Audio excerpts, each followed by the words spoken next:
La vente n'a jamais autant changé que ces dernières années. Vente à distance, spécialisation des équipes, nouvelles organisations, nouveaux outils, nouveaux KPI, tout bouge. Dans le podcast de la vente réinventée, nous adressons ces problématiques en profondeur 2 fois par semaine avec les acteurs de ces transformations, Head of Sales, Sales Ops et Sales Enablement des sociétés les plus innovantes dans le domaine. Bonjour à tous, je suis Gabriel Dabischwebel, fondateur de SalesDeck.io et de l'agence marketing 1 minute 30 et hôte de ce show.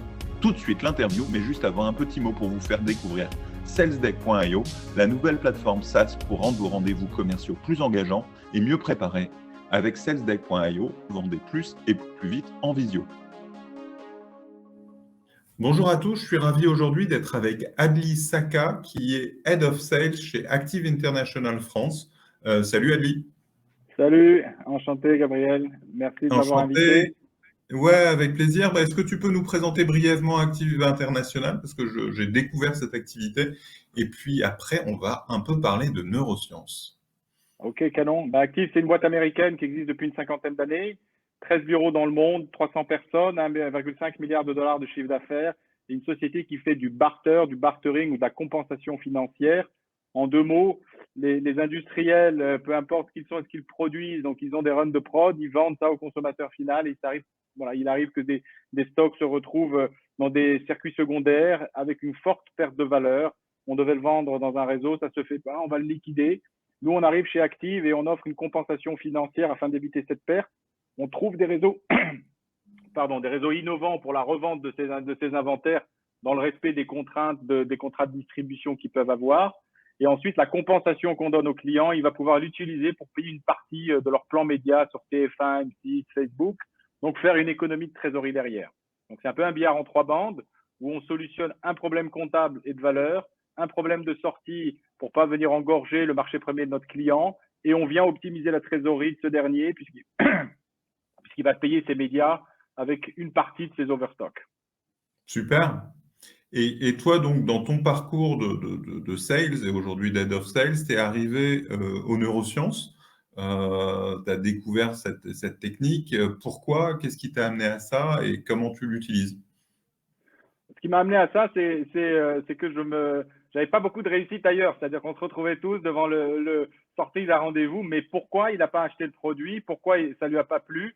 Pourquoi j'ai pas répondu malgré le fait qu'on découvre le client et tout ça, des jolis PowerPoint qui deviennent des assommoirs à un moment donné. Et puis je me suis dit à un moment, il faut que j'essaie de comprendre comment je peux optimiser au maximum mes résultats et répondre vraiment à la problématique du client. Et je me suis dit finalement qui j'ai en face de moi. J'ai pas un PowerPoint, j'ai un être humain avec un cerveau. Et je me suis rendu compte que finalement les objections, les questions, il y en avait une foultitude, mais de manière très très synthétique, c'était toujours les mêmes questionnements, les mêmes doutes qui revenaient. Et j'ai essayé de comprendre comment fonctionnait le cerveau des gens qui étaient en face de moi dans le business pour pouvoir, du coup, lors de mes présentations, un peu comme un checklist avant de décoller, tout de suite passer au vert certains voyants et ne plus être dans ce combat de coq où tu avances un argument et puis il en avance un autre derrière. C'est pas très constructif. Donc l'idée, c'était de construire une présentation qui mette à l'aise tout de suite pour tout de suite franchir, si tu veux, un peu ce qu'on appelle chez les surfs le beach break, passer derrière les déferlantes pour pouvoir ensemble surfer cette vague et répondre à leurs problématiques. Et pour ça, la lecture, les neurosciences, les bouquins sont plutôt pas mal. Il y en a une foultitude qui vont des services secrets aux manipulations, au business, et de comprendre vraiment comment fonctionne le cerveau, quelles sont les forces dans les sociétés dans lesquelles on habite qui régissent ces forces un peu complètement invisibles et qui agissent sur le subconscient. Alors de fil en aiguille, j'ai commencé à bouquiner pas mal, à m'enregistrer aussi pendant mes réunions en demandant bien sûr aux clients est-ce que tu permets que j'enregistre? C'est juste pourquoi tu veux enregistrer? Parce que je veux m'améliorer et comprendre qu'un mot un mot est très important. Lâcher des mots pour meubler le silence, c'est une erreur. Et parfois, c'est le mot de trop. Tu sors, c'est un peu comme une passerelle où tu dois avancer. Tu as A et B pour closer ton deal. Et si tu sors de cette passerelle, tu mets un pied, tu te casses la figure et tu n'as plus moyen de revenir. Donc, bien comprendre ce cheminement, bien analyser tout ça et après, essayer de se performer et de continuer à progresser. Ok, tu étais sur un truc où tu te rappelles comment tu avais fini ou pas? Ouais, histoire donc voilà, l'idée générale de mon approche des neurosciences, voilà, comprendre quels sont les mécanismes qui vont régir les décisions de la personne qui est en face. Et voilà, pour synthétiser tout ça, et dans la présentation que tu fais, de pouvoir justement passer tous les voyants au vert et après discuter réellement de sa problématique en désarmant les défenses naturelles qu'on a tous. Le type t'appelle, il te vend un truc, tu as une voix qui va te dire non, non, ne l'écoute pas, il te raconte des bêtises. Voilà, et essayer de franchir tout ça et d'utiliser dans certains cas les forces qui régissent notre société. Super. Comment ça marche? Comment tu le mets en pratique? La mise en pratique, après, c'est propre à chacun. Moi, je suis un garçon entier. Pour je me mets en danger, c'est-à-dire que je me livre vraiment au client, vraiment sans carapace. Et il le sent, ça, si tu veux. Hein. On sait tous que quand je te parle, là, aujourd'hui, on n'est pas dans la même pièce, mais que tu vas retenir 30% de ce que je te dis. Et puis, les autres 60%, ça va être tout mon body language. Et puis, les autres 10% ou 15%, c'est les intonations que je vais avoir dans ma voix. Donc, le plus important, c'est qu'ils sentent, hein, on est quand même des animaux, hein, qui sentent que finalement, il y a une vraie sincérité qui est là. Et je le dis en préambule, ça désamorce tout de suite la tension. J'ai rien à vous vendre. On va essayer de réfléchir ensemble à trouver des solutions. Et donc, voilà. Et après, tu mets en place déjà, en pratique, c'est tu dois connaître ton client. On ne va pas le voir si tu ne sais pas exactement dans les moindres détails ce qu'il fait. 2, tu dois connaître ton produit. Tu dois le connaître dans les moindres détails et tu dois y croire. Tu ne vendras jamais un truc si tu ne crois pas à ce que tu vends. Donc, ce n'est pas la peine. Donc, il y a des gens qui vont faire des jobs et de la vente. C'est alimentaire, ils vont aller pousser un truc, ils vont avoir des résultats médiocres. Et pourquoi il y en a un qui a des résultats qui surpassent tout le monde? Parce qu'il est picousé du produit, de la boîte, et ça, on le sent. Tu peux dire ce que tu veux, il n'y aura pas de mots pour l'imager. Donc, c'est un ensemble de paramètres. Tout le monde n'est pas fait pour être vendeur, d'accord? Et c'est vrai qu'on a tendance parfois, c'est un peu la chair à canon en France. Hein, on compare. Moi, j'ai vécu longtemps aux États-Unis. Aux États-Unis, c'est une fonction noble. Ici, c'est une fonction non noble. C'est un morceau du beefsteak que personne ne veut, si tu veux. Pourtant, ce sont eux qui signent les nouveaux clients, c'est eux qui rentrent l'argent dans la société, mais ils sont encore très mal vus. C'est un peu de la chair à canon, en quelque sorte. Là, ce que tu me décris, aimer son produit, avoir confiance en son produit, être authentique, être transparent, c'est pas l'image que les gens ont des neurosciences, qui ont plutôt une image un peu négative, un peu de type manipulation, où je croise les bras, je décroise les bras, je fais des trucs un peu comme ça, je regarde de travers, enfin, pour que l'autre me copie. C'est un peu ça qu'on a comme image des neurosciences. Alors que ce que tu me décris, c'est un peu du bon sens de j'aime mon produit, je me renseigne sur mon client, je suis authentique, je raconte pas de mensonges. On aurait l'impression que c'est pas des neurosciences, mais que c'est du bon sens. Tu as le comportemental de te livrer et tu as effectivement ce que tu viens de dire, cette empathie, cet effet miroir, d'accord, qui est là. Alors c'est sûr que mis dans de mauvaises mains, ça peut être redoutable, d'accord. Mais voilà, après chacun a son éthique personnelle pour pouvoir appliquer ces techniques. C'est pas non plus quelque chose de garanti, c'est-à-dire que c'est pas parce que tu as lu 300 bouquins là-dessus que tu vas forcément manipuler les gens. Il faut arrêter de croire que les gens sont abrutis, c'est pas le cas. Ce que je dis, c'est que en comprenant comment fonctionne le cerveau, tu vas pouvoir transmettre quelque chose au travers de mots, au travers d'attitudes qui vont désarmer le fait exactement que le gars s'imagine que tu es en train de le manipuler pour lui vendre ta salade. Et c'est ça le concept. Et si tu le fais de manière malhonnête, ça peut être le cas aussi, parce que le cerveau, c'est comme une main. Hein. À un moment donné, tu vas le saturer, tu vas pouvoir faire passer des informations dans ce cerveau. Voilà. Ce qu'il faut comprendre, je te donne un petit exemple, c'est le système des boucles, par exemple. Hein, tu déroules ta presse ou ton produit, puis tu arrives de A, B, C, D, et puis tu vas à Z, mais tu as tout foiré parce que le mec, il est resté bloqué à C. Donc, tu as ces boucles qui vont permettre d'ancrer à un moment donné l'information, et c'est lui qui te dit hey, j'ai compris, passons à la suite. Et donc, tu as des boucles répétitives qui vont permettre de valider des étapes. Alors, c'est de la neuroscience aussi parce que tu t'assures que l'information que tu lui as donnée, elle est ancrée quelque part dans son cerveau. On a différents moyens d'enregistrer l'information. Plus tu es imagé, plus tu l'ancres. Et dans les 3/4 du temps, au bout de 30, 33, 35 minutes, c'est fini. Le mec a décroché, tu vas pouvoir raconter ce que tu veux, il n'est plus là. Il a quitté la pièce, son cerveau n'est plus là. Donc, il faut sizer le truc, avoir des paliers pour ancrer ton information et pour construire comme un alpiniste qui monte, si tu veux, avec lui l'ascension du sol vers le sommet. Là, ce que tu me décris d'une certaine façon, ça fait partie des techniques de vente sur les logiques de reformulation, d'obtention d'accords. En fait, c'est que tu viens mettre de la science, des réseaux, des choses vérifiées derrière des techniques de vente qui font aussi partie de ce qu'on apprend dans les écoles de vente, non? Oui, tu peux les apprendre dans les écoles de vente. Après, est-ce que tous ceux qui sont passés dans les écoles de vente sont des bons vendeurs? Je crois pas. Non, D'accord? mais d'accord.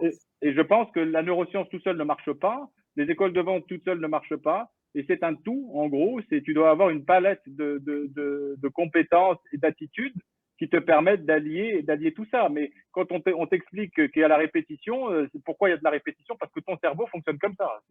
C'est tout simplement pour ça. Donc, il y a le grand chapeau des neurosciences, un peu fourre-tout, on met tout là-dedans. Moi, je suis un autodidacte, voilà, et j'ai appris sur le terrain à la dure, si je puis dire. Et aujourd'hui, le résultat, alors j'ai pas une recette magique, j'ai ma recette qui marche chez moi en alliant un petit peu tout ça. Voilà, à un moment Tu donné, parlais de mots qui marchent bien, qui désarment, qui créent la confiance. Tu peux nous en partager quelques-uns? bah, les mots, encore une fois, ça dépend de ce que tu vends. À un moment donné, enfin moi, encore une fois, je l'ai dit tout à l'heure, quand tu t'assois et que tu as le board d'une société du CAC 40 en face de toi et que tu leur dis avec une grande sincérité que tu n'es pas là pour leur vendre, que en tous les cas dans mon business à moi, qu'on est là pour trouver une solution parce qu'ils portent aujourd'hui une charge et ils vont au devant de pertes au moment où ils vont liquider leur position. Et voilà, quand je sens de la résistance, je leur dis écoutez, moi je m'en vais, si vous voulez, je vous laisse avec vos pertes, je vous laisse avec tout ça. Voilà, qu'ils comprennent bien qu'il y a le bonhomme qui va essayer de leur fourguer un truc parce qu'il est commissionné derrière, et il y a les gens qui vont essayer de trouver des solutions pour le client. Il faut être au cœur du dispositif. Les gens le sentent. Si tu vends une voiture, tu vas trouver un autre argumentaire aussi. Ça dépend du produit. Sincérité, comprendre comment l'autre fonctionne, quelles sont ses attentes, et puis à un moment donné, la neuroscience intervient pour ancrer l'information dans son cerveau, d'accord, et pas le laisser divaguer, parce que tu peux faire une erreur et sortir de piste. Tu fais une sortie de piste et tu es incapable de revenir derrière, revenir dans le champ des négociations. C'était ce que Jordan Belfort explique dans sa méthode. Moi, je l'ai rencontré il y a quelques années avant qu'il sorte le bouquin, hein, quand il était sorti de tôle. Il m'a contacté en France pour vendre sa Straight Line of Business, où il m'a fait une formation là-dessus. Et il t'explique que voilà, c'est ce que je te disais, tu as deux parallèles, tu es au milieu, dans ta négo, tu vas de A à B. Mais si tu fais une sortie de route parce que tu veux faire le malin, parce que tu connais pas ton produit, il est impossible de revenir dans la négociation. Tu as perdu. Et donc, qu'est-ce que tu fais? 90% des gens vont faire de la remise. Ils savent ils peuvent lâcher moins 40, ils vont lâcher moins 40 tout de suite. C'est pas de la vente, ça, en gros, si tu veux. Tu vois? Donc, c'est un peu une combinaison de tout. C'est un peu une sorte de milkshake que j'ai construit petit à petit. Et aujourd'hui, je dois dire que moi, je vois depuis 6-7 ans, c'est à peu près plus de 10 ans que je suis chez Active International. Et pendant 4-5 ans, ça a été très, très compliqué. Les 2 premières années, j'ai pas signé un seul contrat. Puis j'ai essayé de comprendre pourquoi. Alors nous, on a un business model qui est très particulier parce que on achète des stocks énormes sans verser d'argent au client. Donc on lui donne une sorte de promesse d'utilisation et d'économie. Et j'ai essayé de comprendre pourquoi. Et pourquoi? Parce que voilà, quand tu dis à quelqu'un, je vais te prendre 20 semis d'Évian ou peu importe, mais je te paierai pas, ils n'ont pas envie que tu les prennes les 20 semis, si tu veux. Et donc voilà, essayer d'être. Après, c'est un choix personnel. Moi, je suis ultra curieux. Oui, tout à fait. Et juste en t'écoutant, je t'ai posé la question sur les mots. En fait, ce que j'entends, ce que je comprends, c'est qu'il n'y a pas de mots magiques en tant que tel. C'est plus une mise en condition, une compréhension des blocages des autres et d'aller chercher des façons de désarmer ces blocages et donc de trouver les mots par rapport à ton activité. Ouais, parce que s'il y avait des mots magiques et des phrases magiques, je serais multimillionnaire. Je vendrais les mots et voilà, ça n'existe pas. Il n'y a pas de méthode magique. C'est beaucoup de boulot, voilà, et puis bien connaître ton client et bien, voilà, et ton produit. Mais encore une fois, c'est quelque chose presque dans le non-dit, c'est dans l'attitude. Hein. Quand tu es convaincu de quelque chose, au plus profond de toi, tu dégages forcément quelque chose. Et donc, c'est un tout, c'est une foultitude de paramètres que tu alignes pour pouvoir créer quelque chose avec la personne qui est en face de toi. Je fais une petite diversion sur les hors des neurosciences avant d'y revenir, mais il y a un point qui m'a intéressé dans ce que tu as dit, c'est que pendant 1 an, voire 2 ans, tu n'as rien vendu Ouais. et tu es resté toujours en poste. et tu es même devenu Head of Sales derrière si tu ne l'étais pas avant. Comment ça se fait? Parce que moi, je dirais qu'au bout d'un an ou deux, quelqu'un qui ne vend pas dans Parce que, une équipe, il parce n'a que, pas il a pas un taux de survie énorme. Soit il a démissionné, soit il s'est fait virer, mais c'est quand même alors, assez rare aujourd'hui. parce que c'est la norme, parce que quand tu vends, voilà, dans la compensation financière, en gros, c'est le client, tu vas me facturer un stock 1 million d'euros, je vais jamais te payer, je vais jamais te verser un centime sur ton compte en banque, mais je vais prendre la marchandise. Et je vais te dire, pour utiliser ce million, il faut que tu investisses 5 millions chez moi. Donc, parce que les autres faisaient pas mieux, tout simplement. Et que les D'accord. autres n'ont pas fait mieux. Et que la moyenne, quand on ouvre un pays chez Active, la moyenne pour que le pays soit stable, mature, c'est entre 4, 5, 6 ans. Hein, donc, c'est du long shot. Et puis, encore une fois, on est dans une mentalité américaine. Les Américains, vous pouvez avoir diplôme, pas diplôme, ils s'en fichent. Quand ils sentent qu'il y a la volonté, il y a le will qui est là, il y a l'énergie, et que vous bossez 7 jours sur 7, ma femme a failli m'envoyer plusieurs fois en l'air parce que même pendant les vacances, jour de l'an, j'étais dessus. Moi, j'ai mon big boss aux États-Unis quand ils m'ont recruté, il m'a fait passer une audition et il m'a dit voilà, pour qu'on te prenne, on te donne le choix, on te pose un problème qui est lié à notre business, ok, deux solutions. Soit on te file 4 réponses et tu choisis là tout de suite la bonne réponse, soit tu reviens avec une solution et on travaille là-dessus. Je dis je prends la deuxième, je vais travailler dans mon coin et je vais revenir. Et le gars me dit, un Américain, tu peux m'appeler chez moi tous les soirs jusqu'à 23 heures. Je l'ai appelé jusqu'à 23 heures. Il était en soirée au restaurant, le mec est sorti du restaurant pour me répondre. Voilà la mentalité américaine. Et à partir du moment où ils sentent que, chez nous on appelle ça des Activians, vous êtes Activians, on est des soldats de la famille active, on est de la famille active. Ils le sentent. Voilà. Et donc du coup, on est une société familiale avec des vraies valeurs humaines et on laisse le temps aux gens de se développer. Pour preuve, ils ont bien eu raison de ne pas me lourder parce que ça a bien marché. En France, on m'aurait dégagé et puis ils n'auraient pas arrêté de changer tous les 3 ans. C'est la différence entre les gens qui sentent les salesmen, et voilà, et ceux qui ne vont juger que les résultats en bas de ligne et ils vont oublier le principal, l'être humain qu'il y a derrière. Voilà. C'est un peu la grosse différence de modèle économique. Et pour revenir sur les neurosciences, tu parlais du fait que pour apprendre, t'améliorer, tu demandais à t'enregistrer. Est-ce Oui. que c'était avec les outils d'intelligence conversationnelle qu'on a aujourd'hui, les Chorus, les Gong, etc. Non, Ou non, c'était c'était... avec un iPhone, tout simplement. D'accord. Je posais l'iPhone sur la table, je disais, écoute, regarde, je t'explique Ah un oui, truc. c'était dans Voilà. des rendez-vous physiques en plus. Ah ouais, ouais, non, ouais, parce que c'est avant le Covid, c'était il y a 5, 6, 7 ans de ça, et je disais, écoute, on avait une bonne relation, au rendez-vous arrive, je dis, écoutez, ça va être un peu, il y en a qui m'ont dit non, il y en a qui m'ont dit oui, et à un moment donné, on oublie le téléphone. Et puis moi, je rentre chez moi, je réécoute le truc, et je vois la sortie de route. Pourquoi j'ai dit ça? Je suis foutu. Je sais qu'à ce moment-là, j'ai tout perdu. J'ai tout perdu, pas parce que je racontais des cracks, j'ai tout perdu parce que je l'amènerai pas où je veux. Et donc, du coup, c'est lui qui va m'amener là où il veut. C'est un peu comme quand tu construis une immense ville, un métaverse, voilà, et c'est toi qui l'as construit, le métaverse. Donc, tu dis au gars, vas-y, balade-toi dans le métaverse, et peu importe la porte qu'il ouvre, c'est toi, tu sais ce qu'il y a derrière. Et ça, tu es en contrôle de ta vente. Ok, tu sais exactement. Tu poses pas un truc sur la table et tu le laisses décider. Voilà, il va te poser des questions qui vont te mettre mal, et plutôt qu'avant qu'il te les pose, tu as répondu à ces questions. Et donc, ça te permet du coup de le laisser se balader dans ton produit ou dans l'environnement que tu as créé pour lui, pour répondre à ses problématiques.